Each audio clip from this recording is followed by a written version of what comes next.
ഭരണഘടനാ വിരുദ്ധ പരാമർശത്തിൽ മന്ത്രി സജി ചെറിയാനെതിരായ അന്വേഷണം വൈകിപ്പിക്കാനുള്ള സർക്കാർ ശ്രമം പാളി. ഇന്നലെ അന്വേഷണം ക്രൈംബ്രാഞ്ചിന് കൈമാറിയത് കോടതിയലക്ഷ്യമായേക്കുമെന്ന ആശങ്കയാൽ മന്ത്രി സജി ചെറിയാനെ ഹൈക്കോടതിയെ സമീപിക്കാൻ അവസരം ഒരുക്കാനായിരുന്നു സർക്കാരിന്റെ ലക്ഷ്യം. ഈ മാസം 21-നാണ് ഭരണഘടനാ വിരുദ്ധ പ്രസംഗം നടത്തിയ മന്ത്രി സജി ചെറിയാനെതിരെ ക്രൈംബ്രാഞ്ച് തുടരന്വേഷണം നടത്താൻ ഹൈക്കോടതി ഉത്തരവിട്ടത്. എന്നാൽ അന്വേഷണം ക്രൈംബ്രാഞ്ചിന് കൈമാറിയതാകട്ടെ ഇന്നലെ. അതും അന്വേഷണ സംഘം രൂപീകരിക്കുന്നതിൽ തിടുക്കം വേണ്ടെന്ന നിർദ്ദേശം ക്രൈംബ്രാഞ്ച് മേധാവിക്ക് സർക്കാർ നൽകിയെന്ന വാർത്തകൾ പുറത്തു വന്നതിന് പിന്നാലെയായിരുന്നു ധൃതി പിടിച്ചുള്ള നടപടി. സജി ചെറിയാനെതിരായ അന്വേഷണം വൈകിപ്പിക്കാൻ പാർട്ടി തലത്തിലും സർക്കാർ തലത്തിലും ശ്രമമുണ്ടായി.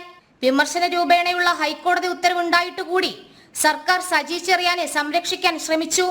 അന്വേഷണ ഉത്തരവിനെതിരെ സജി ചെറിയാന് ഹൈക്കോടതിയെ സമീപിക്കാൻ സാവകാശം നൽകുകയായിരുന്നു സർക്കാരിന്റെ ലക്ഷ്യം. പക്ഷേ വ്യാപകമായി ഉയർന്ന വിമർശനവും കോടതിയെ ലക്ഷ്യമായേക്കുമെന്ന നിയമോപദേശവും സർക്കാരിനെ മാറ്റി ചിന്തിപ്പിക്കാൻ പ്രേരിപ്പിക്കുകയായിരുന്നു.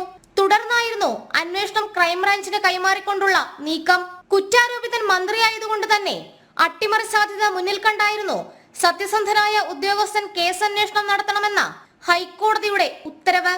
എന്നാൽ അന്വേഷണം ക്രൈംബ്രാഞ്ച് നടത്തിയാലും എത്രത്തോളം നിഷ്പക്ഷമാകുമെന്ന കാര്യത്തിൽ ഇപ്പോഴും ആശങ്ക നിലനിൽക്കുകയാണ്. ജനം, കൊച്ചി.